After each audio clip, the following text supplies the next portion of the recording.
boa tarde a todos e a todas que estão aqui hoje no nosso encontro do Centro de Estudos Árabes e Islâmicos da Universidade Federal do ABC. Hoje a gente tem uma convidada muito especial, que é a doutora Isabela Agostinelli. Ela é professora de Relações Internacionais na FECAP, é pesquisadora do Grupo de Estudos sobre Conflitos Internacionais da PUC São Paulo e do Instituto de Ciências e Tecnologias de Estudos para estudos sobre Estados Unidos. Realizou pós-doutorado no programa de pós-graduação em Relações Internacionais Santiago Dantas, é doutora em Relações Internacionais pelo programa de pós-graduação em Relações Internacionais Santiago Dantas, com a tese intitulada Morte e Vida Palestina, Reorientação Tática do Colonialismo Israelense na Faixa de Gaza. Ela desenvolve projetos de pesquisas nas áreas de segurança internacional, estudos sobre colonialismo e pós-colonialismo, estudos sobre Palestina e Israel com foco na faixa de Gaza e política externa dos Estados Unidos para o Oriente Médio com foco em Irã. E hoje ela veio aqui no nosso encontro do CIAI para apresentar um pouco um dos capítulos, né, do seu trabalho de doutorado, cujo tema é o prelúdio do isolamento de Gaza, da primeira intifada ao desengajamento israelense. Então, primeiro eu gostaria de agradecer você, Isabela, por estar aqui hoje, por fazer parte do nosso encontro. Tá? É um prazer ter você aqui e fica à vontade para iniciar, para trazer aí a sua contribuição. Tá bem, muito obrigada, Giovana, muito obrigada a todos que nos assistem e principalmente ao CEAI, né, pelo convite, fiquei muito feliz e é uma honra poder dialogar com vocês, né, tive a oportunidade de conhecer a Giovana presencialmente, pessoalmente, né, lá no Congresso da AB, em julho, aqui em São Paulo, então também é um prazer estar aqui dialogando com você sobre esse tema, né, que me é tão caro, que é justamente, enfim, uma dos capítulos, né, da minha tese, e um capítulo um pouco mais histórico, mas em que eu tentei fazer um pouquinho ali uma espécie de genealogia desse isolamento socioespacial que a faixa de Gaza passou e vem passando desde pelo menos a primeira intifada. Então, a ideia desse capítulo foi justamente traçar um pouquinho essas origens, entender quais eram as forças que estavam em disputa para essas transformações territoriais, sociais e políticas pelas quais a faixa de Gaza passou. Né? E acho que é importante também mencionar que essa tese ela foi defendida em outubro de 23, um pouco depois, né, do fatídico 7 de outubro, eu defendi no dia 16, nunca me esquecerei, mas já tinha entregue há um tempinho, né, tinha entregue um mês antes, e então, portanto, essa tese, ela fala sobre o que é a faixa de Gaza antes de outubro de 2023, que já não era um cenário muito favorável para os palestinos, pelo contrário, a ideia da minha tese foi justamente mostrar como que a faixa de Gaza ela foi se tornando nesse espaço cujo horizonte era a morte, basicamente. Então, os estudos sobre morte também balizaram muito a minha pesquisa, a minha abordagem teórica, ela é muito centrada no conceito de necropolítica, e eu vou falar aqui um pouquinho com vocês sobre isso também. Eu já posso começar? Como vai ser a dinâmica? Aquilo que a gente combinou? Isso, pode começar, então você faz a sua exposição, né? Você fala tudo que você quer compartilhar, e aí no final a gente vai abrir para perguntas, tá? Então a gente combinou daquele jeitinho, mais ou menos uns 40 minutos de exposição.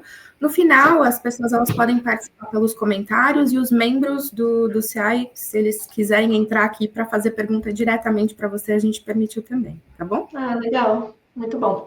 Tá bom, então, Gi, eu vou pedir, então, que quando eu chegar nos 40 minutos, se eu ainda estiver falando, você me avise, porque essa é uma das dificuldades também, né, da gente falar do tema que a gente estudou e tanto gosta, que a gente acaba não calando a boca, né? Então, vou tentar ser um tanto quanto sucinta, para também, gostaria de ouvir mais da audiência, né? Quais são as perguntas, quais são os incômodos, as preocupações, e a gente pode também abrir um espaço de conversa mesmo, né? Que é um pouco a ideia aqui do grupo. Então, peço para você me dar uma chacoalhada se eu ainda não tiver terminado. Eu dividi, então, essa nossa conversa em dois grandes tópicos para a nossa discussão. Um primeiro, mais breve, eu vou fazer uma contextualização do que é a minha tese e por que eu escolhi eu sugeri, na verdade, né, esse quarto capítulo para a gente conversar hoje dentro desse contexto de genocídio em Gaza. Então, por que é importante a gente voltar um pouquinho para a história, não só da própria questão palestina, mas especificamente da faixa de Gaza. Por que a faixa de Gaza, por que e como ela foi adquirindo particularidades que vão definir um pouquinho ali esse status de um território muito isolado, muito bloqueado, não só entre os palestinos, né? Então, Cisjordânia e faixa de Gaza formando essas duas entidades geograficamente separadas, mas também ao longo do processo histórico é quase como se houvesse uma cisão política, né? Uma fragmentação política interna da Palestina que vai justificar depois, né? Por que é o Hamas que controla a faixa de Gaza e por que é a autoridade palestina que se mantém como o governante, muito, muito entre aspas, para esses dois autores ali na região da Palestina. E uma segunda parte é que eu vou trabalhar de fato esse quarto capítulo da minha tese, em que eu tento fazer essa genealogia, eu já vou explicar o que é esse conceito também, mas do isolamento socioespacial de Gaza, adotando o marco do ano de 1987, que é o ano em que ocorre a primeira intifada. Então, até começo o capítulo falando sobre como a intifada foi um divisor de águas, né, esse movimento, esse levante palestino que começou em Gaza e abriu margem ali, né, contribuiu, na verdade, para acelerar alguns processos que já estavam em andamento. Então, só para, enfim, deixar um pouquinho claro, né, qual que era o meu problema de pesquisa na tese, o que eu tentei responder como grande preocupação, foi justamente essa grande contradição que existe, né, da faixa de Gaza, ela ser o único território que foi desocupado, e aí muito entre aspas, pelo Estado de Israel, ali em 2005, que é o que eles chamam de desengajamento. Então, a minha preocupação era entender por que Israel continua várias táticas de dominação, e eu vou qualificar elas junto com outros autores, né, me baseei muito neles, como uma dominação colonial. Então, por que mesmo com esse desengajamento, essa retirada dos colonos que viviam dentro da faixa de Gaza, Israel não tem essa ocupação por outras formas? Por que isso acontece? Como que isso acontece? Então, enfim, o meu marco temporal foi justamente o ano de 2005. Eu tentei entender o que foi esse desengajamento, por que ele ocorreu e o que ele significou em termos materiais. E aí minha pergunta, e a minha hipótese, na verdade, era que com esse plano de desengajamento e a sua implementação, o que Israel fez não foi acabar com a dominação colonial ali na faixa de Gaza, e sim reorientar as suas táticas, implementar essa dominação colonial, só que agora de uma forma remota, né, de uma forma à distância, então não tem essa fricção entre colonos e colonizados. Então, isso também responde um pouquinho à própria marginalidade que Gaza tinha antes do 7 de outubro nas produções acadêmicas sobre a questão Palestina e Israel. Em geral, se adotava e se pesquisava muito mais a Cisjordânia, que é uma espacialidade que exprime muito mais claramente essas contradições e o confronto colonial mesmo, né, entre os colonos e os colonizados, pesquisa sobre Jerusalém, enquanto a faixa de Gaza, enfim, tinha pesquisa sobre essa região, mas muito do ponto de vista, por exemplo, da atuação do Hamas, né, por que ele chegou no poder, ou pesquisa sobre as operações militares que Israel desenvolvia na faixa de Gaza, então ela só aparecia em momentos de guerra física, né, de confronto militar direto, e a minha questão era olhar para o cotidiano da faixa de Gaza. Como que essas pessoas vivem ali? Como que é viver sob bloqueio? O que elas comem? O que elas bebem? Elas têm acesso à internet? Se sim, quanto tempo? Elas têm acesso à eletricidade? Então foi quase que não é um trabalho de antropologia, né? Muito longe disso, mas eu tentei fazer ali coletar esses dados mais do cotidiano mesmo para entender como que essas pessoas vivem, justamente para entender os resultados diretos, materiais e corpóreos da dominação colonial feita à distância. Né? Então, desde 2005, Israel, até outubro de 2023, Israel não tinha mais colonos vivendo ali dentro, nem forças militares dentro do território. Mas tinha forças militares, obviamente, em todas as fronteiras, sejam elas terrestres, aéreas ou marítimas. Então, é um espaço que foi selado. Tudo que entra e tudo que sai da faixa de Gaza é controlado pelo Estado de Israel.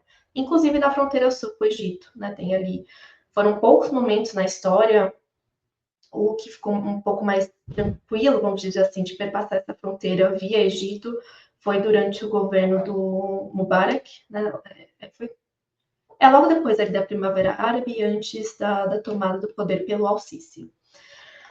Mas, em geral, enfim, né, até hoje a fronteira com o Egito ela é muito controlada por Israel também. Então, também tem aí alguns aspectos que nos importam aqui nas relações internacionais mais tradicionais, que é a própria questão da soberania. Né? Quem tem a soberania territorial e sobre a população da faixa de Gaza? Né? Não é o Hamas, não é a Autoridade Palestina, é o Estado de Israel. Então, a minha hipótese foi, eu trabalhei com a hipótese, né, de que a partir de 2005, a tática central da dominação colonial israelense na faixa de Gaza, ela começou a se basear na gestão à distância, então não a gestão interna, uma gestão que é feita à distância, inclusive com muitas tecnologias desenvolvidas só para isso, do espaço, da população e principalmente dos recursos de Gaza. E aí, dentro de recursos, a gente pode incluir alimentos, água, materiais em geral. E aí, cada capítulo, ali do capítulo 5 e 6, eu tentei trabalhar um pouco isso. E aí, eu comecei a estudar como que essas táticas elas foram se desenvolvendo a partir do mapeamento de algumas políticas no sentido de policies, né? Que aqui no Brasil a gente não distingue muito esses termos, mas se a gente fosse traduzir, seria, por exemplo, políticas públicas, né? Então, aquelas políticas que são implementadas no cotidiano, visando uma estratégia maior, que seriam as politics. Então, eu estudei essas políticas públicas, entre aspas, de controle da circulação de pessoas, então, controle de mobilidade, circulação de recursos, principalmente alimentos e produtos em geral, medicamento, enfim, remédio, produtos em geral, material de construção, que é tão importante, né, para a faixa de Gaza, que passou por vários ciclos de destruição. E num outro capítulo, que é o penúltimo ali, antes da conclusão, eu me debruço sobre a política de infraestrutura e recursos. Então, olhei para como que a eletricidade é organizada em Gaza, a água, a pesca e a agricultura, então uma dimensão da produção econômica mesmo.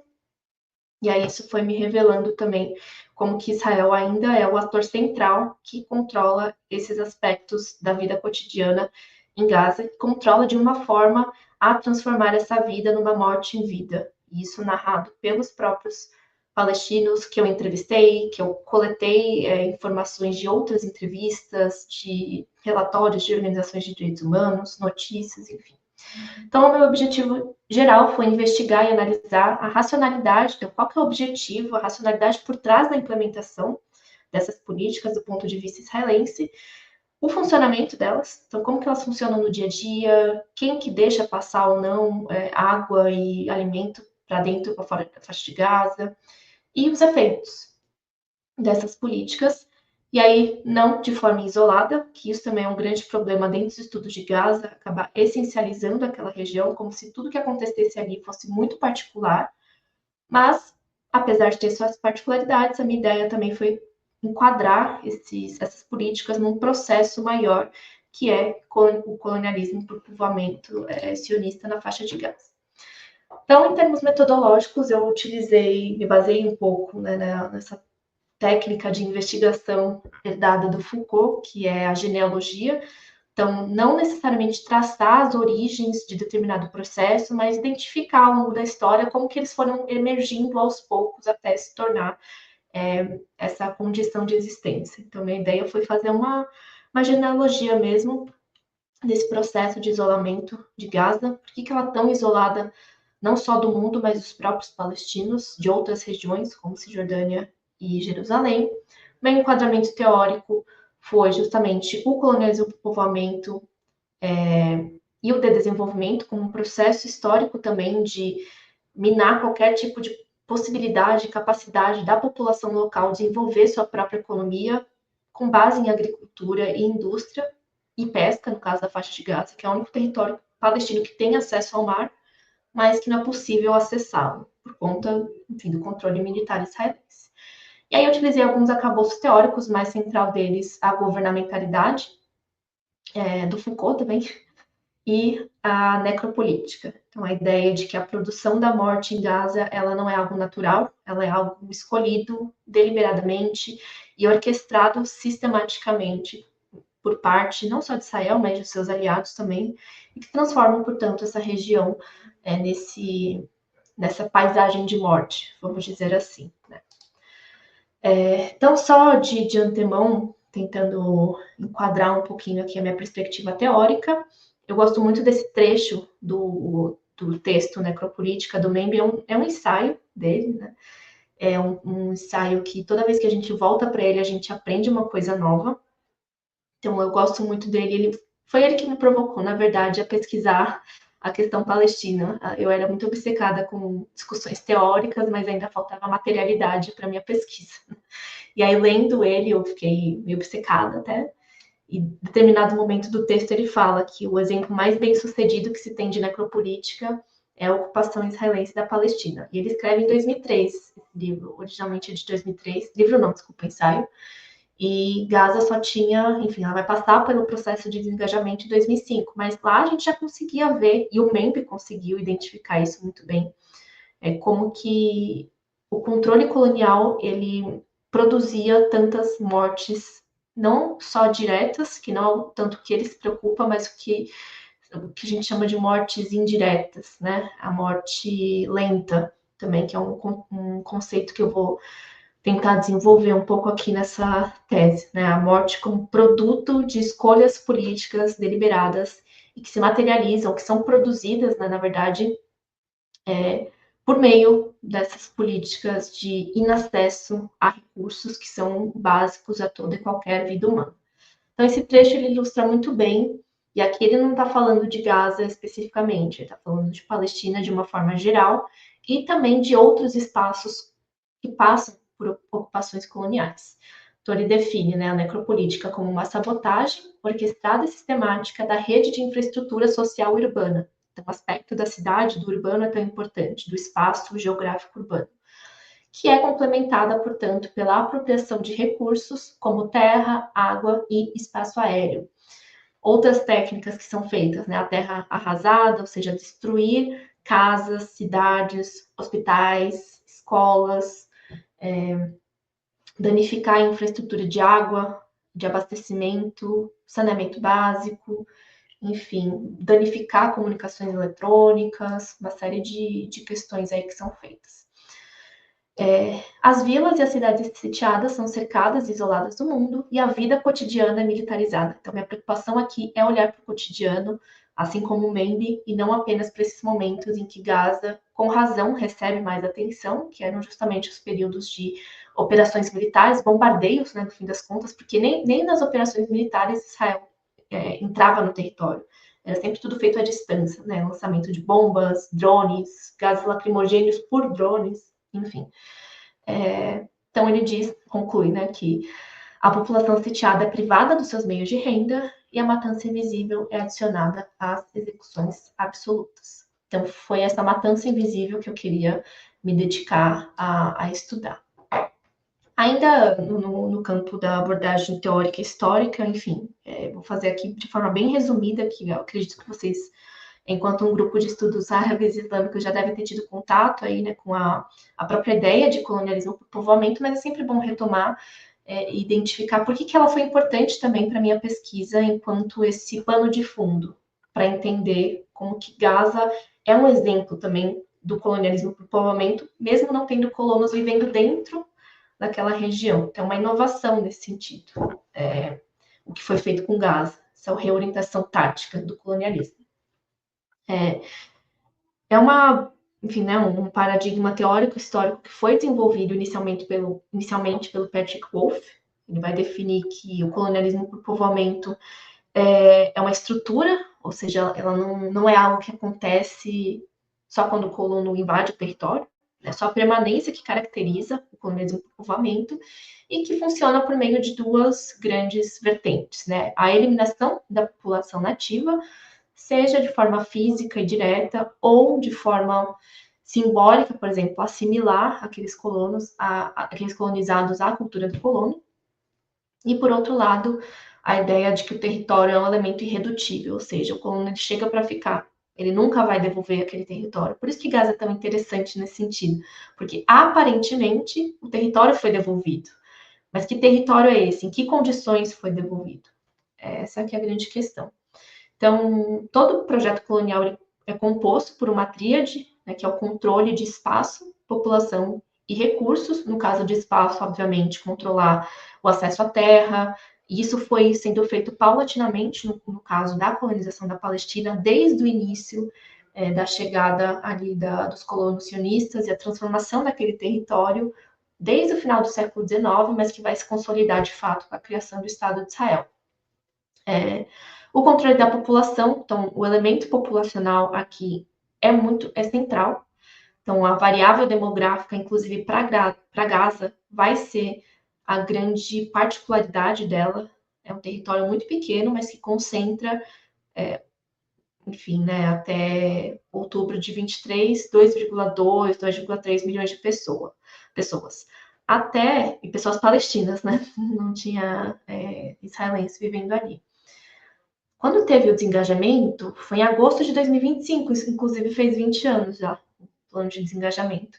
Tinha 1,5 milhão de palestinos e 8 mil colonos, ou seja, a variável era muito grande, né? A variação, ou a distância, a diferença do número de colonos e de colonizados. Então, isso envolveu uma série de custos logísticos também, militares, que eu vou abordar com mais detalhes daqui a pouco. Mas a demografia, o elemento demográfico vai ser muito importante para definir que políticas vão ser feitas por Israel em Gaza e como que elas vão se diferir, por exemplo, das políticas feitas na Cisjordânia ou em espaços específicos da Cisjordânia, como Jerusalém. Né? E, obviamente, também a dominação sobre os recursos, e aqui o que nos importa é justamente a água, as áreas que são agriculturáveis, rodovias, eletricidade, também o próprio trabalho humano, né, como recurso.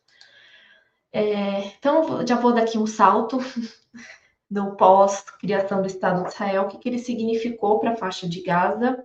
É nesse momento que se cria esse grande volume de refugiados palestinos e que desde então tem demandado seu direito de retorno de onde eles foram expulsos.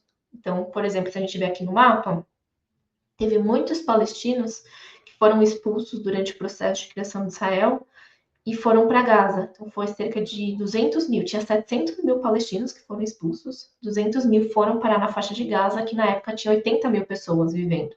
Então, desde o começo, desde 48, 49, Gaza sofreu um influxo populacional de refugiados palestinos muito grande. Ela passa a ser esse território muito distinto também, que vai ser composto, em sua maioria, por refugiados. Não são nativos de Gaza, são refugiados e os seus descendentes. E isso também vai caracterizar uma mudança, obviamente, no espaço e na organização social de Gaza. Em 50 que cria-se essa agência da ONU para lidar diretamente com os refugiados palestinos, né, a UNRWA, que vai contar aí com uma série de campos de refugiados, não só em Gaza, mas em outras localidades, como no Líbano, na Síria, na própria Cisjordânia, na Jordânia, que vai organizar ali a vida dessas pessoas. E o mandato dela tá interessante, né? Tá ali exposto que eu trabalhei isso um pouco no capítulo 3. O papel da ajuda humanitária, como ela foi definitiva para a existência da faixa de Gaza no pós-Nakba. Mas o mandato dela estava escrito, né? Que ela vai continuar existindo até que a solução dos refugiados palestinos seja, enfim, resolvida. E como não foi, ela continua existindo. E muito dependente de recursos externos, né, de financiamento, principalmente dos Estados Unidos. Com o Trump, enfim, né, já não tem mais. Ele tinha cortado no primeiro governo dele, o Biden retomou, ainda que muito timidamente, e o Trump, de volta no poder, cortou de novo. Então, depois de 48, esses dois espaços que constituíam também parte da Palestina histórica, então, além do território que foi roubado por Israel em 48, cria-se, portanto, essas duas entidades geográficas distintas que vão se transformar, vão ser chamadas de territórios palestinos ocupados a partir de 67. De 48 a 67, a faixa de Gaza ficou sob uma administração egípcia, então foi o Egito que ordenou um pouco ali as relações políticas, não atuou com uma ocupação militar estrito sensu, como foi o que aconteceu na Cisjordânia, por parte da Jordânia. Era ali uma espécie de um governo de tutela, enfim, né? Muito por conta da própria existência das organizações de ajuda humanitária, que se tornaram quase que entidades, quase governo, né? Um quase Estado ali, por conta desse alto volume de refugiados. Então, eram elas que lidavam diretamente com essas pessoas. E ao longo dos anos, eu não vou entrar em detalhes, mas, enfim, né, toda a década de 50 e 60, houve resistência, houve tentativas, inclusive, de expulsar essas pessoas de novo. E aí a gente chega no ano de 67, em que Israel formalmente ocupa esses territórios militarmente, aí que eles se transformam nos chamados TPOs. Mas aqui eu queria que a gente desse uma atenção especial para essas particularidades de Gaza. Algumas eu já falei, né? Então a própria questão do número de refugiados que vai compor essa entidade territorial e social muito distinta dos outros territórios palestinos. É o único território que tem acesso ao mar, mas esse acesso, claro, é completamente controlado. Tem uma parte da tese também, acho que é o capítulo 6, 7, 6, sei lá. É o capítulo 6. Que eu falo sobre a infraestrutura e eu falo justamente sobre a atividade da pesca, né? Como ela poderia ser, em muitas aspas, uma salvação para a economia de Gaza, mas os próprios pescadores, eles não têm como passar um determinado nível de milhas náuticas ali, senão eles vão ser considerados infiltradores, fugitivos, terroristas, e eles vão ser mortos. E isso já aconteceu diversas vezes. Mas uma particularidade central de Gaza é justamente essa alta concentração de refugiados e seus descendentes. Ela vai se tornar uma representação física e espacial mesmo dessa demanda do direito de retorno desses palestinos, e vai se tornar, muito por conta disso mesmo, e das condições de vida muito precárias desde o começo, por conta de tudo isso, ela vai se tornar esse centro, entre aspas, da resistência palestina. Então, muitas das iniciativas de resistência vão partir da faixa de Gaza, porque é um território que foi sendo cada vez mais abandonado. Tem um poema do Mahmoud Darwish, tá naquele livro, foi publicado pela editora Távola. Depois, se a gente tiver uma pausa, eu vou dar uma procurada nele. Mas tem um poema que não vou procurar agora, porque é essencial para a gente entender isso. Eu não sei se é Diário de Gaza. Aqui, achei.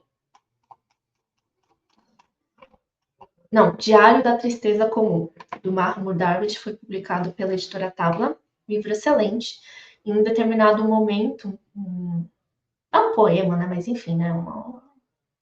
Um texto que se chama Silêncio por Gaza, que foi publicado em 1973. Ele diz: Gaza não é a mais polida das cidades, nem a maior, mas ela equivale à história de uma nação, porque é a mais repulsiva entre todas nós aos olhos do inimigo, a mais pobre, a mais desesperada, a mais feroz.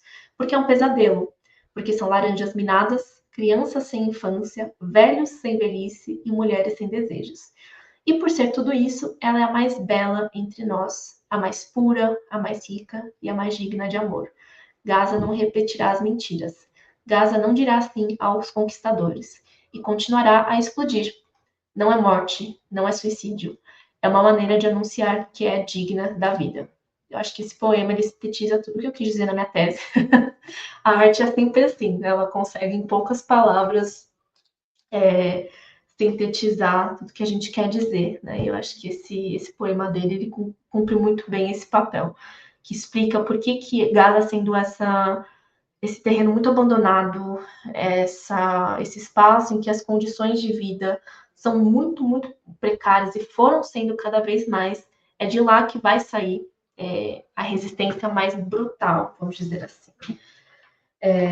Então, ela vai se tornar, ao longo do tempo, esse símbolo muito forte da resistência palestina, esse símbolo da lembrança da Nakba, e do direito de retorno, e por conta disso vai se tornar, portanto, a centralidade da resistência palestina.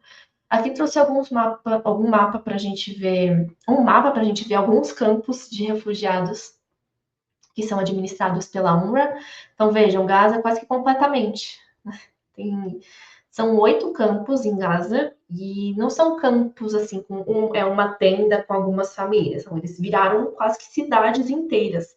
Teve até durante a ocupação israelense nos anos 70, teve uma tentativa de integrar esses campos às cidades vizinhas, como uma forma deles abandonarem essa natureza do refúgio, né? Ou seja, transformar essas pessoas em nativos, e, portanto, eles não teriam o direito de retorno, né?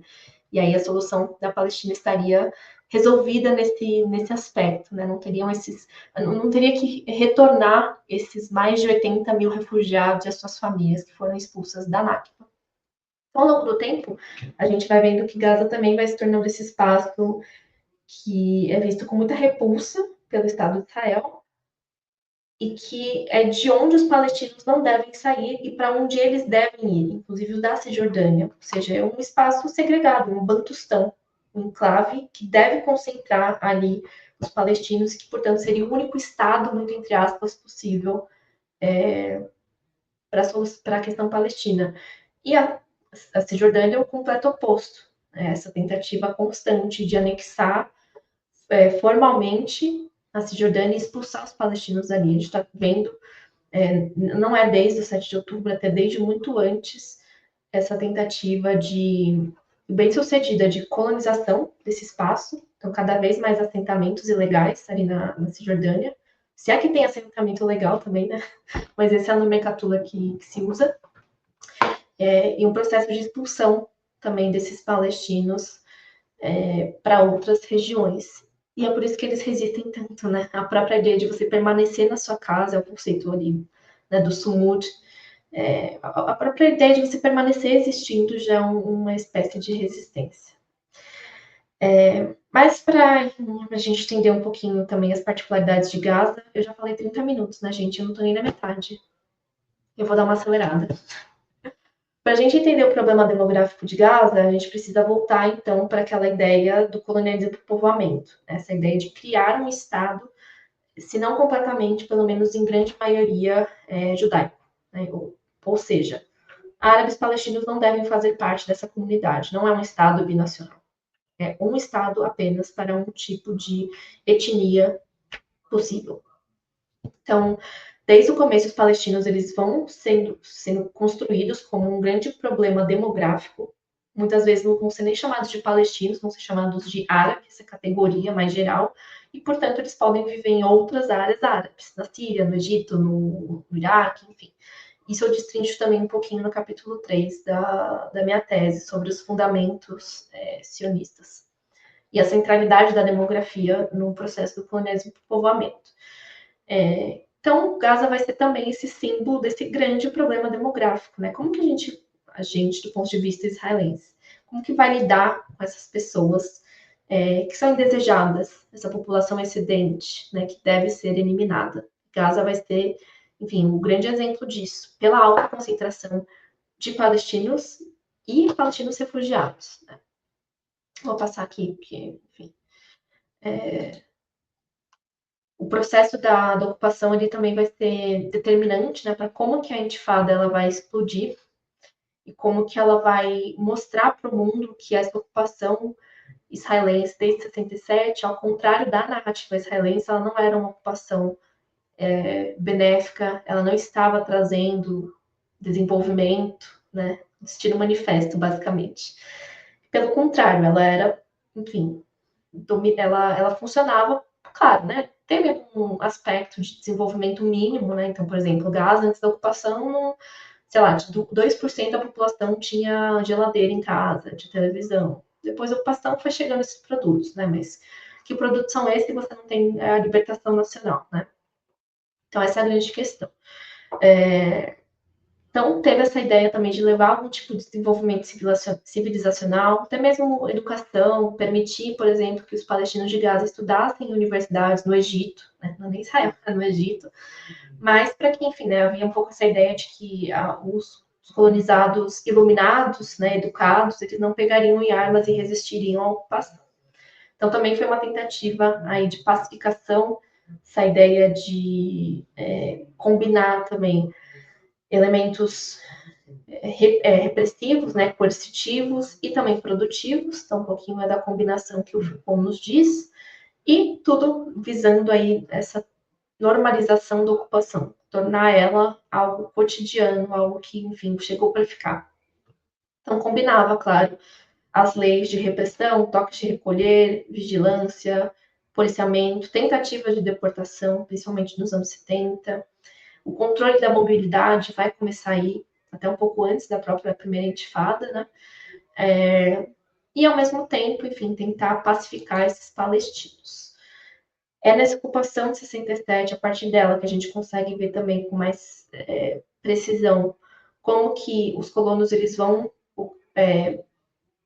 dominar o acesso aos recursos, né? Então, não só Gaza, mas a própria Cisjordânia tem um grande problema de acesso à água. Aqui mostra, né, que os israelenses, isso tudo antes do 7 de outubro, tá, gente? Os israelenses têm acesso a 240 a 300 litros de água por dia, o mínimo da Organização Mundial da Saúde é 100 litros, e os palestinos da Cisjordânia têm acesso a 73 litros. De Gaza, não sei, eu não trouxe aqui, mas era muito menos do que isso, né? Se eu não me engano, era, sei lá, 8 litros de água por dia, porque Gaza também tem um problema muito grande de acesso à água. A grande maioria da água era extraída de aquíferos. Quando os israelenses passaram a ocupar Gaza, morar ali, né, enquanto colonos, eles fizeram uma super extração dos aquíferos a ponto da água do mar invadir esses aquíferos e danificar a água. Né? Então, Gaza tem um grande processo, tem um grande problema relacionado à água nesse sentido. É nessa época que se começa, portanto, que a Sarah Roy, que é uma pesquisadora sobre Gaza, excelente, vai definir como de desenvolvimento. Então, essa é um movimento, uma política deliberada e sistemática de minar a capacidade de uma sociedade desenvolver sua própria economia, em termos de indústria, agricultura, pesca, eletricidade, etc. Né? Então, Gaza nunca foi autônoma. Muito ao contrário do que queríamos vender, né, no processo de desengajamento, que agora Gaza seria uma entidade autônoma, se autogovernaria, enfim, balela total. O processo de desenvolvimento também vai depender dessa circulação das pessoas, sempre muito vigiada, sempre muito controlada pelo poder ocupante, e o processo de desenvolvimento também funciona com base aí nessa dependência de trabalho e economia. Né? Então, os postos de trabalho são postos de trabalho israelenses, né? E não são todos os palestinos que conseguem essas permissões. E os palestinos, se valendo disso, né, vão,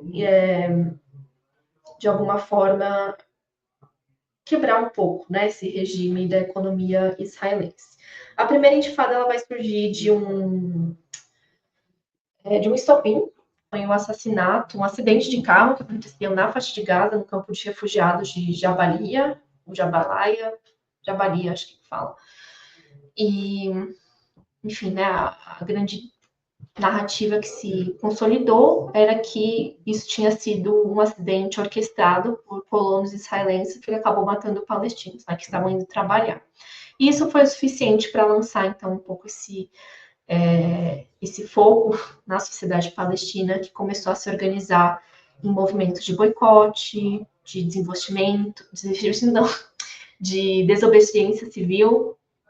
Então, foi um movimento muito organizado pela sociedade em geral, né? Um movimento orgânico, vamos dizer assim. Foi um divisor de águas, e já vou explicar por quê, porque é a partir daí que Gaza vai começar a se tornar esse espaço muito isolado, então, né? No máximo, aconteceram algumas pequenas lutas armadas, né? Então, por isso que ela foi considerada como a Intifada das Pedras. No máximo, os palestinos tacavam pedras contra os tanques israelenses. Isso se tornou uma representação imagética muito forte da Intifada. Mas para Gaza, e aqui o que nos importa, ela vai significar 2, 3 coisas. Né? A primeira vai ser o próprio surgimento do Hamas, que eu já vou falar disso, mas a implementação de 2 políticas. Né? Uma política de fechamento, essa ideia de fechar o trabalho palestino de Gaza para Israel. Então, a partir de agora, os palestinos de Gaza não poderiam trabalhar lá. Isso aumentou enormemente a taxa de desemprego e tudo que vem depois, né? Pobreza, miséria, etc. E a política de separação. Então, aí que a gente começa a ver também essa separação mais física mesmo da circulação dos palestinos entre Gaza e Cisjordânia. Antes era até que tanto quanto livre, vamos dizer assim. Ela não era tão restrita. A partir da intifada vai se introduzir o regime da mobilidade, né, com os cartões de identidade e cartões de identidade que não são iguais para todos os palestinos. Tem alguns que vão ser para aqueles palestinos mais perigosos, né, que vão ser considerados terroristas, agitadores, que, portanto, não podem circular. E a Sarah Roy vai dizer que, a partir de então, por conta dessas 2 políticas, vai se instaurar, portanto, o desenvolvimento acelerado em Gaza. Em 87, em dezembro de 87, quando começa a intifada, que também vai se criar o grupo que a gente conhece hoje como Hamas. É ali que ele surge, decorrente de, enfim, ex-membros da Irmandade Muçulmana, que trabalhavam numa espécie mais de ajuda assistencial, mesmo assistência social, forneciam educação, alimento, uma espécie de caridade mesmo, e muito por conta disso que eles tiveram apoio da sociedade palestina de Gaza, que já estava muito abandonada, não só pelo poder ocupante, mas, enfim, né, as próprias lutas palestinas seculares, né? Então, muito na figura da OLP mesmo. Que vai ter vários problemas também, né? Vai ser uma organização fundada no exílio. O Hamas é o primeiro movimento que, enfim, um movimento armado, que depois vai se tornar armado, mas que surge num território palestino, justamente. Antes, a maioria das organizações eram fundadas no exílio, né? Palestinos que foram expulsos. Então, é aqui que começa, né, a organização do Hamas, de orientação religiosa, que também vai mobilizar a luta armada, vai ter um braço armado, que não vai atuar tanto na primeira intifada, mas mais na segunda, né, inclusive realizando ataques de terrorismo suicida, enfim. E vai ser, portanto, esse grupo que vai governar Gaza a partir de 2007. Vou dar uma acelerada aqui, que eu quero ouvir mais as perguntas, né? Inclusive, a gente pode voltar para alguns aspectos que não ficaram claros. Mas Gaza, então, ela também vai ser ignorada nos acordos de Oslo. Não teve resolução nenhuma para Gaza em relação aos acordos de Oslo, porque não teve resolução para os refugiados palestinos, não teve resolução para Jerusalém. O que eles acabaram se tornando foi justamente essa institucionalização internacional da fragmentação palestina, né? Então, é aí que a gente vê a divisão da própria Cisjordânia, a divisão interna. Um aspecto interessante que vai começar a ser abordado pelos acordos de Oslo vai ser o que alguns autores vão chamar de terceirização da ocupação.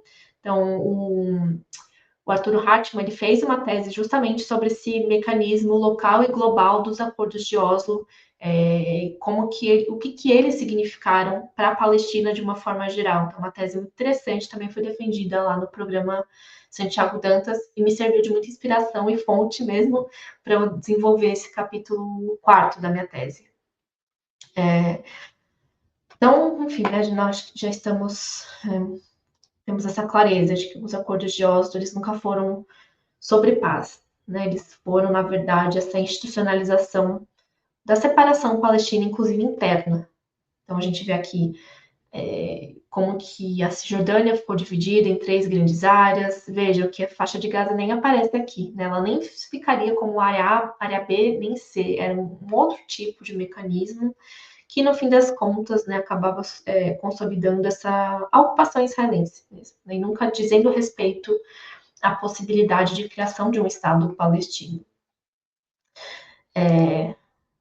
Isso, enfim, e outros aspectos importantes ali que vão se desenvolver ao longo dos anos 90, e justamente isso é importante, né? A descrença que os palestinos vão ter com a Autoridade Nacional Palestina, que é criada no bojo dos acordos de Oslo vão resultar, portanto, na segunda intifada, nesse movimento palestino de novo, de massas, dessa vez muito mais violento do que foi a primeira intifada, por conta dos avanços tecnológicos nos armamentos, por conta da própria atuação do Hamas enquanto organizador, né, de ataques terroristas mesmo, né, bombas, ataques suicidas, enfim, e a repressão muito brutal, que vai ser justificada, inclusive, no contexto da guerra global ao terror. A intifada vai começar em setembro de 2000, mais ou menos, e vai durar até pelo menos 2005. Os anos mais brutais foram 2001, 2002, principalmente. É em 2002 que se ocupa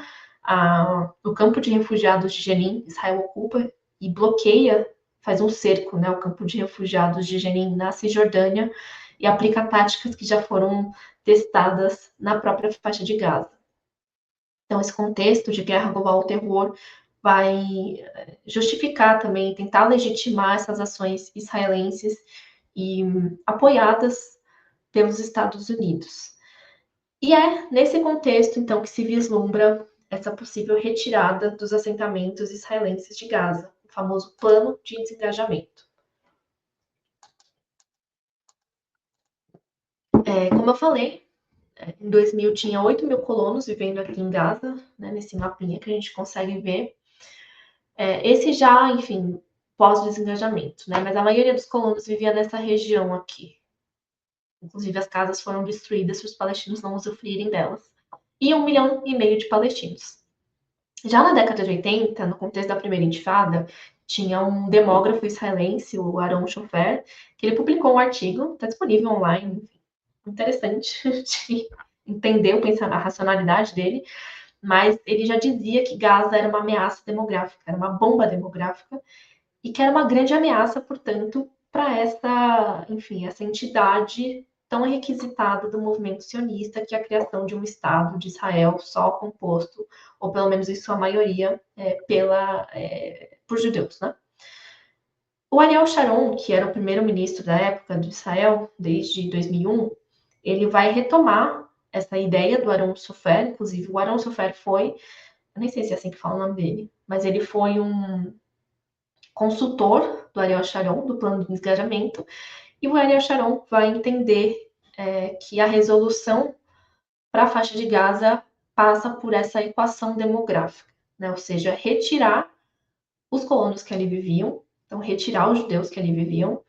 Isso significaria que Israel agora não teria mais qualquer responsabilidade, inclusive sobre o direito internacional da ocupação, porque, enfim, a justificativa do Sharon é que agora Israel não ocupa mais Gaza. E é isso que a gente ouve repetidamente falando, né? Gaza é autônoma, Gaza é governada pelo Hamas, etc. Mas será que é isso mesmo? Que tipo de governo é esse que é feito? Porque, no fim das contas, esse plano que foi implementado, ele acabou resultando, na verdade, na continuação da ocupação, só que agora por controle remoto, né?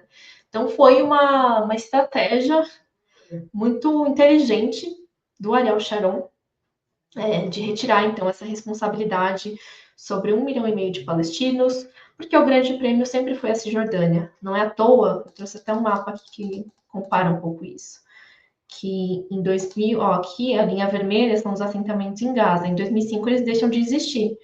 Mas depois, a partir dos acordos de Oslo, inclusive, eles passam a aumentar em Jerusalém Oriental, na Cisjordânia, né? Então, que acordo de paz é esse? Que desengajamento é esse que, no fim das contas, acaba consolidando, na verdade, a colonização sionista da Palestina, né? E mais do que isso, também foi uma estratégia midiática, né, de mostrar para o mundo que Israel estava sofrendo muito, estava cedendo muito. Então, a galera filmou, enfim, os colonos que não queriam sair dali tiveram que ser arrastados pelos soldados, a galera chorando, enfim, né? Um pouco essa ideia de mostrar que aquilo foi muito custoso e que não vai se repetir, portanto. E nunca se repetiu. Pelo contrário, agora o que se tem é o Netanyahu falando que vai ocupar Gaza, né? Ocupar fisicamente, porque ela nunca deixou de ser ocupada, né? Gente, eu vou dar uma pulada, mas enfim, só para dizer que esse processo de 2005 a 2007 também vai ser determinante para o futuro de Gaza, né? 2006 vai ter as eleições parlamentares palestinas, o Hamas ganha, Fatah não aceita, a União Europeia não aceita, enfim, instaura-se uma espécie ali de guerra civil, Hamas sai vitorioso em Gaza e toma o poder, né? E a partir de então, que Gaza, portanto, vai ser considerada uma entidade hostil por parte de Israel, vai se equalizar a todo momento Gaza com Hamas e, portanto, deve ser destruída, né? Porque é uma entidade terrorista, no fim das contas. Isso aumenta, portanto, os argumentos de segurança e contra-terrorismo, mas que na realidade são instrumentos de punição coletiva. E aí que começam as políticas que eu vou desenvolver na minha tese, que eu vou analisar na minha tese, de morte lenta, né? Então, a partir de 2005, elas já existiam, mas é a partir de 2007, com a chegada do Hamas ao poder, que elas vão ter uma aderência muito forte. Então, restrição na circulação de alimentos, né? Eu investiguei já vou falar disso.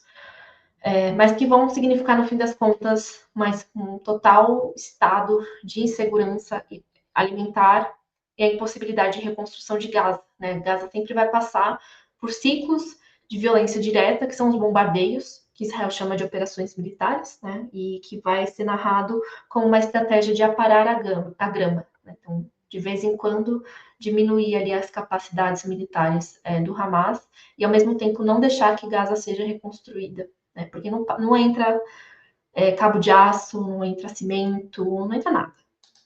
Não entra máquina de raio-x, enfim. Não saem pessoas para trabalhar em Israel, por exemplo, né? Então, essa foto é de 2022 ou 21, se eu não me engano, que foi quando Israel abriu, acho que 10 mil postos de trabalho para palestinos de Gaza, que dura, 3 meses. Trabalhos muito precários, mas que, enfim, são migalhas que eles precisam, né? Então, quando abriu essas inscrições, foi isso que aconteceu, né? Centenas de pessoas tentando entregar seus currículos num desespero mesmo de ter algum tipo de emprego e sair dessa situação muito precária. Sobre os alimentos, né, tem uma parte da tese que eu escrevi, que eu investiguei essa política de linhas vermelhas, que ela foi publicada pela Guicha, é uma organização de direitos humanos, conseguiu, via Lei de Acesso à Informação de Israel, que se publicasse, né, depois de uma denúncia lá de jornalistas israelenses do Haaretz, se não me engano. E aí descobriu, portanto, né, que havia ali uma articulação entre o Ministério da Saúde e o Ministério da Defesa e Segurança de Israel de limitar que tipo de alimentos iam entrar em Gaza. Então, eles basearam em cálculos estatísticos de quantas calorias um palestino médio deveria consumir em Gaza diariamente. Com base nisso, calculava a quantidade de alimentos, a quantidade de caminhões que tinham que entrar, enfim. E colocaram uma lista ali de itens de luxo que não eram necessários para os palestinos de Gaza, porque, enfim, a ideia é que eles apenas sobrevivam, né? Então, chocolate, margarina, damasco, enfim, não poderiam entrar. E isso, obviamente, também não considera a própria distribuição desses produtos dentro de Gaza, né? Uma outra política que foi implementada é a política do chamado itens de dupla utilização. Então, esses produtos que eles podem ser utilizados tanto para fins civis quanto para fins militares. Então, por exemplo, cimento, máquina de raio-x. Então, o sistema de saúde de Gaza era muito precário. Eu falo era porque agora ele nem existe mais, por conta do genocídio em Gaza, mas já era muito precário. Então, pacientes que, por exemplo, pacientes com câncer, que já tem uma debilidade muito forte porque o diagnóstico foi feito de forma tardia, né? E aí eles precisam sair para buscar esse tratamento. Só que eles não podem sair porque não tem autorização. Se tem, às vezes ela chega muito tarde, né? Então, também investiguei um pouco aí a condição dos pacientes com câncer e alguns vão dizer, né, que você ser diagnosticado com câncer é uma sentença de morte, basicamente. Fiz até uma comparação entre os níveis de câncer de mama que são diagnosticados precocemente e tratados entre mulheres de Israel e mulheres de Gaza, e é discrepante, né? Então, enfim, nesse capítulo que eu busquei fazer, né, uma parte mais histórica, a grande ideia foi justamente ver como que essa situação de Gaza foi um dos motivos, né, que levou ao Hamas fazer os ataques do 7 de outubro, não só ele, mas diversos outros. Mas, enfim, ela não é algo que surgiu do nada. É um processo histórico muito antigo de políticas deliberadas mesmo de transformar a Gaza nesse espaço muito isolado, nesse espaço em que as pessoas as vidas das pessoas não são vistas como valiosas, pelo contrário, vistas como extermináveis. Então, Gaza vai se transformar num laboratório também dos testes de armas, de tecnologia, que depois vão ser exportadas globalmente, inclusive o Brasil compra essas tecnologias. Enfim, para mostrar um pouco que essa paisagem de morte, ela foi sendo construída paulatinamente até chegar onde chegamos. E aí o genocídio em Gaza vai ser, enfim, a morte levada ao extremo. É um genocídio, né, no fim das contas, que vai combinar morte lenta e morte rápida, né? A morte rápida vai ficar mais visível, mas a minha ideia foi mostrar como que esses mecanismos de produção da morte lenta, eles também não foram criados só em 2007, com o bloqueio de Gaza, porque também tem um pouco isso, né, das pesquisas sobre Gaza, elas começarem a partir de 2007 e não a partir da primeira intifada, porque para mim é isso, né? Para mim, desde a primeira intifada, para mim e outros autores, desde a primeira intifada a gente consegue ver esse processo de tentativa de isolamento de Gaza mesmo, transformação nessa paisagem de morte. E aí, só para encerrar, eu trouxe um trecho de uma entrevista que eu fiz com um palestino de Gaza.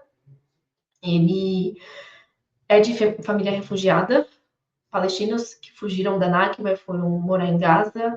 Ele era da região de Khan Yunis, se eu não me engano, ou de Arafat. Agora eu não me lembro, é uma das duas. Mas ali na parte sul de Gaza. E ele me contou um pouco, né, da história de vida dele. Ele cresceu durante a segunda intifada, então ele testemunhou muitas violências e esse trecho dele para mim foi muito revelador, né? Eu nem tinha falado que a minha pesquisa era sobre necropolítica, que era sobre produção de morte em Gaza, mas ele mesmo, contando a história dele, ele falava, né? A gente já viu a morte desde criança. Eu não esqueço o cheiro de morte. Até às vezes, do nada, eu sinto o cheiro e já sei que vai acontecer alguma coisa e vai morrer uma pessoa. Às vezes eu ando com os meus amigos e falo, estou sentindo o cheiro de morte. Do nada, assim. Depois você vai ver e acontecer alguma coisa, morreu uma pessoa que a gente conhece, um parente, alguma coisa assim. A maioria das pessoas que moram na faixa de Gaza falam que elas vivem uma morte em vida. E elas falam isso porque elas não estão vivendo uma vida básica. Luz não tem, água não tem, gás não tem. Tudo é difícil de você conseguir. Então, acho que essa fala dele também sintetiza um pouco o que eu tentei mostrar aqui, né, dessas diversas políticas implementadas pelo Estado de Israel e apoiadas pelos seus aliados. A minha tese, enfim, não falou tanto dos aliados, né? Foi muito mais local. Eu queria olhar a partir da faixa de Gaza e é claro que Israel era o ator dominante nesse sentido. Mas tem aí uma série de pesquisas que falam sobre a própria influência dos Estados Unidos, de empresas privadas, enfim, ONGs, inclusive, que fazem parte também desse processo que alguns autores vão chamar de ONGização da Palestina. A gente pode falar um pouco disso também na parte da conversa aqui, né, da troca de ideias. Mas minhas conclusões na tese foram um pouco direcionadas nesse sentido de que 2005 não marca uma ruptura com o processo colonial, mas, pelo contrário, uma reorientação dos meios pelos quais esse colonialismo é implementado. Então, de novo, não olhar para Gaza de forma essencializada, mas situá-la nesse contexto maior de colonização sionista da Palestina, entender que Gaza tem sim suas particularidades que são reveladoras dessas novas táticas que podem ser adotadas pelo poder colonial e aplicadas em outras partes do mundo, não só na Palestina, mas, sei lá, no Brasil, na África do Sul, nos Estados Unidos, enfim, no México. Então, Gaza também é como esse laboratório de experiências, né? Não só de testes, de enfim, armas, tecnologia, mas de experiências de gestão populacional. Acho que essa era a minha grande questão, olhar para esse cotidiano, para como opera essa governamentalidade no dia a dia e principalmente os seus efeitos, que vão ser justamente a criação desse mundo de morte em vida, que não sou eu que estou falando, né? Ele é narrado pelos próprios palestinos. Aqui trouxe só um trecho que fala disso, mas na tese tem outros também, e foi a partir deles também que eu senti um pouco essa provocação de por que eles estão falando isso, né? E aí eu entendi o porquê. Então aqui eu encerro já a minha exposição, gente. Desculpa por ter ultrapassado um pouco. Eu sabia que isso ia acontecer, mas enfim. Obrigada pelo espaço, por poder dialogar com vocês sobre esse tema, né? Essa minha tese que, infelizmente, enfim, ela já não tinha conclusões muito positivas, mas eu não esperava, ninguém esperava o que ia acontecer, né, no 7 de outubro e no pós. Então, daqui a pouco vai fazer 2 anos de genocídio, sem perspectiva de fim, né? Então, novamente, obrigada pelo convite e é isso aí. Obrigada, Isabela. Inclusive, foi num dos nossos encontros que a sua tese foi mencionada, que a gente discutia as estratégias de ocupação de Israel ali na Guerra dos 6 Dias, que alguém questionou, mas essa ocupação ela foi estratégica ou foi uma ocupação aleatória, né? Então, acho que o que você falou trouxe muito essa perspectiva que a gente discutiu naquele encontro, né? E aí a gente tem algumas perguntinhas aqui que fizeram nos comentários, e tem uma primeira pergunta da Mariana Garcia, não sei se você conseguiu ver. Em que medida as eleições de 2006 para a PEI, a sabotagem delas pelos Estados Unidos e por Israel, contribuiu com a intensificação do isolamento de Gaza e da colonização sionista? O ano de 2006 também foi um ano definidor para a política interna palestina. Então já ficou claro também que os palestinos estavam muito descontentes com as políticas desenvolvidas pela autoridade palestina, que no fim das contas acabou se tornando um instrumento da ocupação. Então isso tudo envolve rede de financiamento. Então a autoridade palestina ela funciona por meio de financiamento externo que passa pelo crivo de Israel. Então isso também vai gerar uma série ali de mecanismos de corrupção, vai também colocar nas mãos da autoridade palestina a responsabilidade de policiamento interno, né? Então elas vão ser agentes de segurança também, que vão reprimir os próprios palestinos. Então também tem esse distanciamento entre a elite política palestina, consolidada na autoridade, e a população local. Vários confrontos que se tem até hoje entre a população local e a autoridade palestina, que é vista como traidora, né, por alguns, e com razão. Então, as eleições de 2006, enfim, o Hamas já era considerado um ator terrorista, um ator não estatal terrorista, apesar de também ser um partido político. Isso é muito comum no Oriente Médio. Tem uma colega minha, a Karime, que tem estudado isso em relação ao Hezbollah. Então, processos que legitimam o Hezbollah como um ator político interno e externo nas relações internacionais, mas que tem uma natureza muito distinta, que são atores não estatais armados. Isso é muito comum no Oriente Médio. O Hamas também faz parte disso. Então, o Hamas ele vai ser desde o começo visto como como um ator terrorista. No contexto da guerra global ao terror, isso vai ficar muito mais, esses sentimentos de contra-terrorismo vão ficar muito mais aflorados. Enfim, né, acho que a tomada do Hamas na faixa de Gaza, ela contribuiu para acelerar, na verdade, um processo que já estava em andamento, que é esse isolamento da faixa de Gaza. Então, a partir do momento que o Hamas toma o poder, em 2007, já tem a desculpa perfeita, né, de isolar aquele território e Israel fazer o que bem entender sem ser punido por conta disso. Porque a grande desculpa, o grande argumento que é muito forte até hoje é: nós estamos combatendo o Hamas. A gente vê isso no genocídio em Gaza, né? E aí, quando se diz que você combate o terrorismo, todos os efeitos colaterais vão ser aceitos, né? Então, aquela criança morreu, mas é porque ela estava no esconderijo do Hamas, né? Nós destruímos o hospital, mas é porque era o esconderijo do Hamas. Então, enfim, né? Se tirar o Hamas da boca do Netanyahu, ele fica mudo, no fim das contas. Então, vai ser a desculpa perfeita, né? Mas acho que a grande questão aqui é que esse processo de isolamento ele não começou com a chegada do Hamas ao poder. Portanto, não é culpa dessa tomada de poder, que inclusive foi legitimada, entre aspas, pela população, porque eles venceram as eleições democráticas de 2006. Só que o resultado não foi aceito. Tem um livro do Noam Chomsky com o Ilan Pappé, que chama, acho que Conversa sobre Palestina, que eles falam que, enfim, os palestinos tiveram que... Como é que é? Eu esqueci o termo agora. Mas eles foram punidos por uma escolha que eles fizeram, né? Uma punição coletiva, mas que eles mesmos, enfim, né, votaram para que o Hamas fizesse parte do governo, né? E compusesse a maioria ali do parlamento palestino. Mas não foi essa escolha democrática que é tão defendida pelos liberais, nos Estados Unidos, etc., quando a democracia palestina não pode, né? Porque não foi o candidato escolhido pelos ocidentais, né? Pelos Estados Unidos, Israel e seus aliados. Então, eu diria que foi essa tomada de poder do Hamas, suas eleições, a sua vitória nas eleições, ela acelerou um processo que já estava em andamento, mas não começou ali, esse isolamento de Gaza, sabe?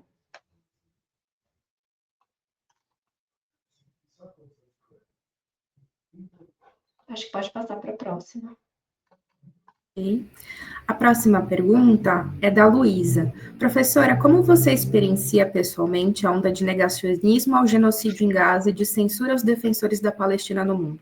Aí me refiro desde a questões como financiamento de sua pesquisa até a liberdade de expor em ambientes mais amplos, nacional ou internacionalmente. Obrigada.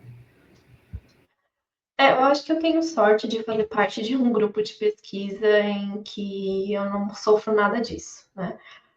Mas, eu pessoalmente não sofri nenhum tipo de restrição, enfim, assim, mais formalmente falando. Claro, né, que tem alguns espaços, por exemplo, em que eu tenho que tomar cuidado com as formas pelas quais eu exponho a minha pesquisa, né? Eu já recebi e-mail falando que eu sou apoiadora do Hamas, que nem sei quem foi que mandou. Às vezes, quando eu participo, né, de conversa, de palestra, sempre tem um comentário, tipo, vai lá viver em Gaza, então, porque você está defendendo os palestinos, eles são terroristas. Então, seria esses comentários que eu já recebi.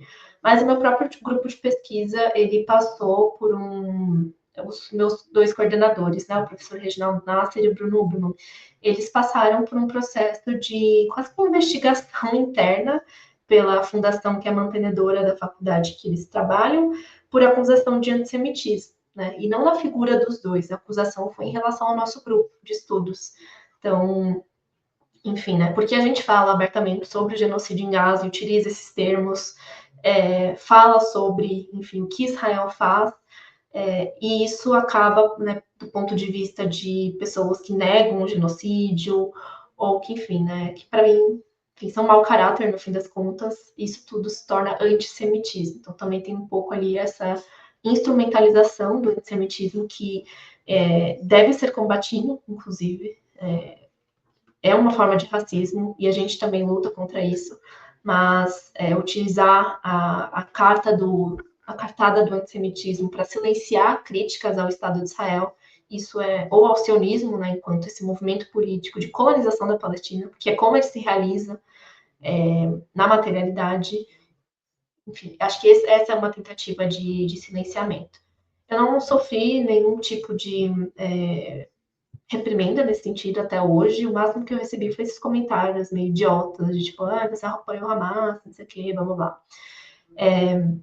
Sobre a minha pesquisa, eu contei com o financiamento da CAPES durante todo o doutorado. E aí depois, enfim, eu comecei um pós-doutorado com pesquisa financiada pelo CNPq, mas não foi sobre Gaza. Aí eu estou fazendo uma transição um pouco de agenda de pesquisa e olhando para as relações entre Estados Unidos e os países do Golfo e Israel no meio também, como que eles se posicionam contra o Irã, no fim das contas. Então, uma perspectiva um pouco mais sistêmica, mas, claro, levando em consideração o contexto do genocídio em Gaza, então, como que ele também contribui para essas mudanças nas relações de poder regionais e internacionais. Então, eu acho que, enfim, nesse sentido, eu pessoalmente não sofri com isso, né? Eu acho que a gente tem acompanhado mais o que tem acontecido nos Estados Unidos, que isso fica muito mais claro, inclusive de expulsão de pessoas que participaram dos acampamentos contra o genocídio em Gaza, enfim, acho que lá as coisas têm sido um pouco mais brutais nesse sentido. Acho que é isso. Perfeito. A próxima pergunta é da Juliana Morgato. Ela pergunta: professora, pode retomar a parte da estrutura da tese em que você mostra o problema de pesquisa? Acho que mais relacionado à metodologia. Deixa eu retomar aqui que eu fechei tudo.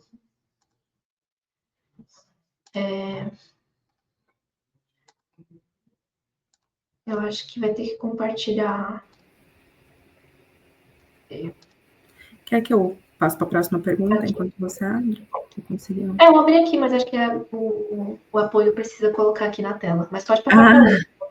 Tá bom. Vamos responder a pergunta do Caio enquanto a gente projeta os slides novamente. Caio perguntou, professora, como você se sentiu quando ouviu o relato do homem que disse que sentiu o cheiro da morte? Isso a provocou a continuar sua pesquisa?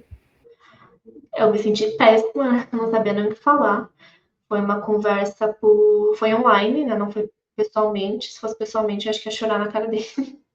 Mas isso também faz parte enfim, né, dessa posição que a gente tem enquanto pesquisador, de ouvir o outro e tentar fazer aquela um pouco de poker face, né? Mas eu falei para ele, né, que eu sentia muito, enfim, a gente se sente muito impotente nesse sentido. E isso eu lembro que eu conversei com ele, acho que foi, sei lá, no começo de 2023. E aí eu não sabia nem o que falar, né? Então foi uma posição assim minha de, enfim, falar. Eu não sabia o que falar. Eu falei, nossa, sinto muito, que horrível, né? Passar por isso. Eu já fiquei com muita mais raiva, né? Então, você estudar a faixa de Gaza é você passar raiva. Os dados que eu ouvia eram muito sensíveis. Então, às vezes eu tinha que me afastar um pouco da pesquisa e, enfim, dar uma respirada, porque senão a gente colapsa, né? Mas acho que isso reforça também a própria importância da gente continuar falando sobre isso. Então, sim, me instigou mais a continuar, sim, a minha pesquisa, com muita raiva, né? Com muito ódio das condições impostas por Israel naquela sociedade de Gaza, né? E aí, enfim, acho que foi mais combustível para mim, para eu refletir sobre o que isso significa, para combater também essas narrativas muito falsas, né? De que Gaza é completamente dominada pelo Hamas, são todos terroristas e nananã. Então foi uma forma também de impulsionar a continuar a pesquisa, continuar coletando esses dados e tentar expô-los também. Né? Então, nesse sentido, eu agradeço de novo o CEAI pela oportunidade de conversar com vocês sobre isso. Mas esse trecho específico foi o que mais me pegou, assim. Mas é isso, né? Você se sente impotente diante do que eu vou fazer. Você se sente, assim, uma merda. Tipo, eu tô aqui no conforto da minha casa, escrevendo sobre faixa de Gaza, e a pessoa passando por isso, sabe? A família inteira. Então, acho que é um embate que a gente fica direto, né? Qual que é o papel do pesquisador nesse sentido? E sobre o problema de pesquisa, a Juliana, né, tinha perguntado. O problema de pesquisa eu demorei para chegar nele, e é sempre assim, né? Tudo em qualquer pesquisa, a gente sempre tem que começar pela revisão bibliográfica, né? Então, o meu orientador sempre falava: o que você quer saber a partir do que já se sabe. E o que se sabe é o que está ali, que você vai desenvolver na revisão de literatura. Então, eu não comecei com esse problema, eu tinha começado. Sim, eu já queria avaliar como que funcionavam essas políticas, porque eu partia ali do bloqueio de Gaza. Eu comecei vendo notícia, né? Então, eu lembro que eu escrevi meu projeto em 2018. Em 2018 estava tendo as marchas do retorno na faixa de Gaza, que eram protestos toda sexta-feira que a galera ia para a fronteira de Gaza e Israel e os palestinos, né? Sem envolvimento do Hamas, enfim, iam de forma orgânica, era organizada por rede social, Facebook, etc. E eles pediam o fim do bloqueio e o direito de retorno. Só que as, enfim, reações de Israel foram brutais, como de praxe, né? Então, várias pessoas amputadas. Então, foi uma coisa que eu investiguei também. Tem uma autora que fala sobre isso, é a Jasbir Puar. Eu vou colocar aqui no chat privado, depois vocês podem passar para a galera. Que ela fala sobre o direito de mutilar. Que é basicamente a ideia de que os soldados eles estavam mirando nas pernas e nos braços dos manifestantes para, enfim, debilitá-los, né, mutilá-los. E quando eu estava fazendo meu projeto, eu fui tomando contato com isso, né? Eu nem sabia direito o que era a faixa de Gaza, aí eu fui descobrindo, eu falei, mas por que ela está bloqueada? Aí eu fui descobrindo por que existe colonialismo em pleno século XXI, sabe? Eu ainda é meio bobinha nesse sentido. E aí, ao longo do mestrado, doutorado, eu fui me aprofundando mais na história de Gaza, fui entendendo que Gaza não tinha mais colono vivendo ali dentro, o que era ocupada, o que era o Hamas, por que ele estava ali no governo, quais eram os limites da sua governança também. E aí eu fui chegando nessas contradições que informaram meu problema de pesquisa, né? Então, por que Israel diz que não controla e não ocupa mais a faixa de Gaza, sendo que faz isso, sim, né? Por meio desses dados que eu vou mostrar. Né? Então, foi um pouquinho essas contradições que eu coloquei aqui, né? Contradições coloniais do pós-desengajamento que eu tentei identificar. E aí, a partir disso, eu fui formulando minha pergunta de pesquisa, né? Que foi como e por que Israel reorientou sua tática de dominação colonial. Então, a minha ideia era mostrar que o colonialismo ainda existia na faixa de Gaza, não só a ocupação, mas o colonialismo. E foi assim que eu fui construindo o meu problema, mas não foi nada fácil, não foi um processo linear, muito pelo contrário, eu ia e voltava, pegava dados novos, abandonava um pouco a pesquisa por um tempo, respirava, e aí voltava, e assim mesmo. Um livro que me ajudou bastante, também é sempre recomendação do meu orientador, é aquele Arte da Pesquisa, que está disponível no Google também. Se escrever Arte da Pesquisa, tem um PDF lá. É muito bom. Ele te ajuda de uma forma assim, até parece um abraço, te acalma um pouco a como formular um problema, uma pergunta, formular seus objetivos. Então, ele me ajudou também bastante na construção do problema. E eu sempre recomendo também para os meus alunos. Perfeito, Isa. Por último, tem um comentário, não é uma pergunta, mas é um comentário muito gentil da Nicole, que ela diz: tem que ser muito forte para estudar tanto sobre esse assunto. Te admiro muito, professora. Acho que ela São os palestinos que resistem todos os dias, né? Eu faço o mínimo que é falar sobre isso. É até uma coisa que eu ouvi recentemente numa publicação, o pessoal falando, eu sei que vocês estão cansados, mas continuem falando sobre a Palestina. O CEAI também se posiciona contra o genocídio do povo palestino, então é importante enfatizar o nosso posicionamento também enquanto um grupo de estudos, tá? E é por isso que a gente tem estudado muito nesses nossos ciclos de reuniões a respeito da Palestina. Então a gente ficou muito honrado, muito feliz de você ter aceitado o nosso convite, de estar aqui. Até porque, como eu comentei com você, a gente discutiu, né, a tua tese de doutorado foi mencionado no nosso encontro, a gente discutiu, e eu falei assim, nossa, que coincidência, né, vou encontrá-la na Abre, então, ia ser muito interessante, né, então, muito obrigada por ter aceitado vir até aqui, por ter compartilhado sobre a sua tese, acredito que encerraram, né, as perguntas ali nos comentários, né, todo mundo, acredito que, como eu, ficou muito esclarecido, assim, com muitos detalhes que você deu, com todo o cuidado que você teve da apresentação, né, então, muito, muito, muito obrigada. Então, a gente mantém as portas abertas todas as vezes que você quiser vir e compartilhar algum conhecimento com a gente, vai ser um prazer te receber novamente. Eu que agradeço, Gia. Muito, muito obrigada mesmo pelo espaço, pelos comentários da galera que assistiu. E vamos sim manter contato, né? Acho que é importante a gente fazer essas articulações entre grupos, né? Então, muito bom ver o trabalho, acompanhar o trabalho que vocês do CIAE têm feito. Né? Vamos fortalecer essas parcerias. Perfeito. Se alguém tiver alguma dúvida para a Isa, de repente quiser mandar um e-mail, pode mandar, tudo bem, tudo certo? Sim, vou falar no último slide, para voltar um pouquinho para lá. A gente deixa seu e-mail disponível, então, para o pessoal do CEAI que quiser, de repente, conversar sobre algum assunto com você. E vamos encerrar o encontro de hoje. Muito, muito obrigada, Isa. Imagina, obrigada a você.